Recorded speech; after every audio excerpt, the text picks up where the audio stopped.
میاں صاحب کو جو نکالا ہے نا وہ ابھی کے نکالے جانے کی بات کر رہا ہے یا وہ پرانی بات کر رہا ہے؟ ایک تو ابھی نکالا گیا نا 9 فروری کو اس نے وزیر اعظم بنا تھا، اس کو نکال کے بھائی کو اندر کیا گیا، اور ایک اس وقت نکالا گیا جب چوری کے شواہد آ گئے اور سپریم کورٹ نے کہا کہ حضرت کو چلتا کر دو، تو اس پہ تو ان کو خوش ہونا چاہیے تھا۔ کل میں نے مانسیرا کے جلسے میں بھی کہا۔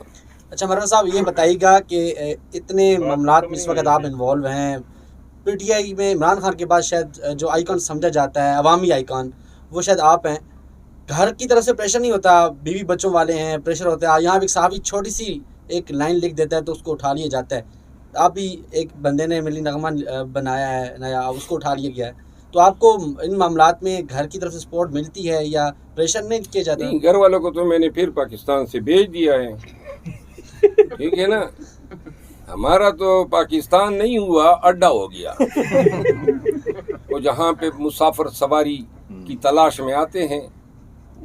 کبھی سوچا ہی نہیں تھا، میں تو اس مملکت خدادات میں جج بھی رہا ہوں، اور کبھی سوچا ہی نہیں تھا کہ ایسا ملک ہوگا جہاں اپنے بیوی بچوں کے لیے ہم ڈریں گے، لہذا خان کے ساتھ صلح ہوتی ہی ہم نے چلتا کر دیا ان کو، اور اب جو ہیں اکیلے ہم کافی ہیں نا۔ دیکھو ذہن میں ایک بات بیٹھ جائے نا، یہ جو خوف ہے نا، خوف اور ڈر، یہ ایک ذہن کی کیفیت ہوتی ہے۔ لوگ ڈرتے ہیں، تو تانے دار ہے، وہ لاٹھی ہے، وہ جیل ہے، ایجنسی ہے، فلاں ہے، ڈینگ ہے۔ ایک دفعہ اس کیفیت کو اپنے ذہن کی تمام خولوں سے اور تمام جو آپ کی شریانیں ہیں ان سے نکال دو، اور نکالنے کا بڑا آسان طریقہ ہے۔ بہت کم لوگ جانتے ہیں کہ 9 مئی کو بعد جو پاکستان تحریک انصاف کے ساتھ ہوا اس سے بدرجہ نہیں بدترین ہمارے ساتھ پہلے ہو چکا تھا، یہ تو اشیر ہی نہیں تھا۔ تو لہذا خوف اور یہ ڈر جانا، وہ ہم کب کے اس سے جو ہیں جان چھڑا چکے ہیں۔ میں پھر کہہ رہا ہوں، یہ کیمرہ یہ آج ریکارڈ کر رہا ہے، شاید زندگی نہ رہے لمبی، کیونکہ اور ضرورت ہی نہیں ہے۔ میں نے کبھی کہا نا کہ زندگی ہے یا موت ہے، وہ انقلاب کے حوالے سے بات کی، یہ کیا زندگی ہے جو ہم گزار رہے ہیں۔ تو لہذا مانگ کے کہتے ہیں کہ اللہ موت ہی دے دے اس زندگی سے جس زندگی کو ہم جی رہے ہیں، ہم پاکستانی جی رہے ہیں۔ لوگوں کو پتہ ہی نہیں ہے کہ آپ کے حقوق کیا ہیں، کسی کو پتہ ہے کہ خوشحالی کیا ہوتی ہے؟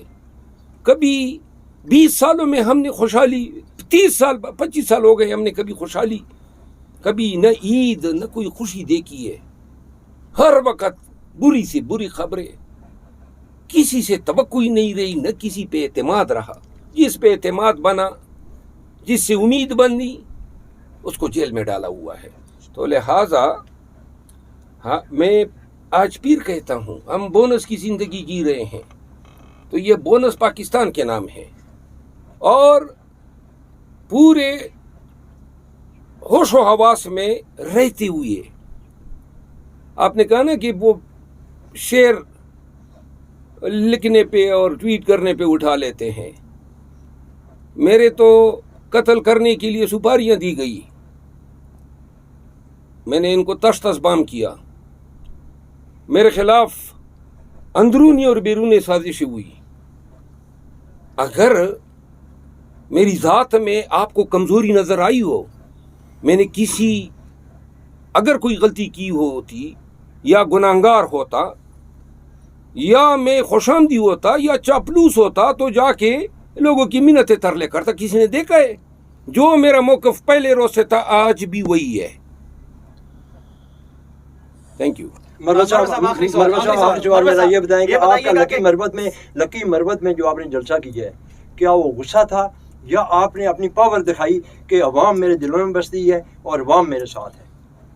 گزارش یہ ہیں، ایک شہر کے بازار میں گیا، وہاں کلفی کھانے کے چکر میں جب کلفی کھائی باہر نکلے تو 3-4 ہزار لوگ پیچھے پڑ گئے۔